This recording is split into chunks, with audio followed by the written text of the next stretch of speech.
Hi everyone, it's Emily from Up. This week's 5 tips are on how to support your child with their big feelings. Big feelings like being worried, being angry, being anxious, also, maybe overexcited. These are feelings that your children might actually be experiencing a little bit more at the moment.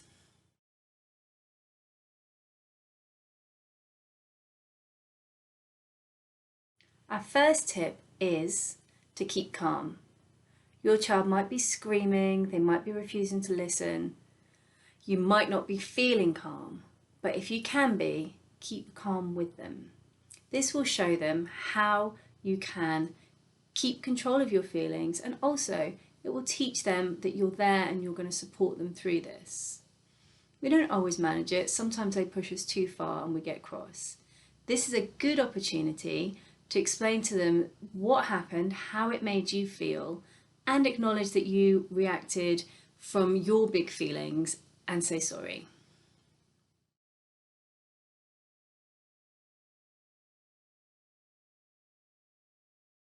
The next tip is to ask them what they need. Use sentences like, how can I help you? What do you need from me? It can be sometimes they need you to go away, they need space, they need to calm down. Maybe they need a hug. Maybe they need you to come down to their level and talk to them. Whatever it is, giving them that opportunity to tell you often changes the situation around and they are able to tell you what they need. When they're in a calmer mood, you can encourage them to learn how to use I sentences. I need you to do this. I feel like this. You can set examples and also you can encourage them to do it by explaining to them how to rephrase what they've said. This will really help the communication in the moments where everything is too much.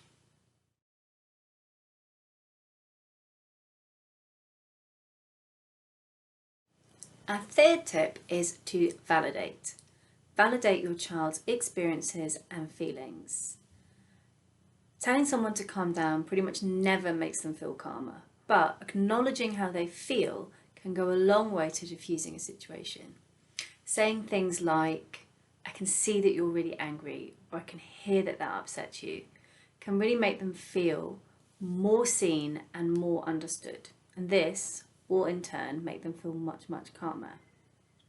It's also important to point out that there's nothing wrong with the big feelings, it's the way that they are when they behave them. It's okay to feel angry, but it's not okay to throw your toys around. It's okay to feel sad, but it's not okay to scream at someone because you do.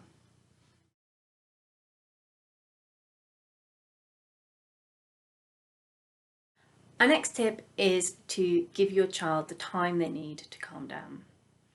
In the moment when they are feeling overwhelmed and angry and full of big feelings, they cannot reason with you. They cannot hear what you're saying and they cannot make good choices. The part of their brain that makes those good choices has shut down. So there's no point trying to let them to listen. The best thing you can do is just sit back, let them calm down and come to you when they're ready. Some children that will look different. Some children their calming down will actually to be close to you and needing a hug. Other children will want to go away. Whatever it is that your child needs, let them have that, and then when they're ready, they'll come back and you can have a good conversation where you can negotiate your needs, you can repair any damage that's been done, and you can really listen.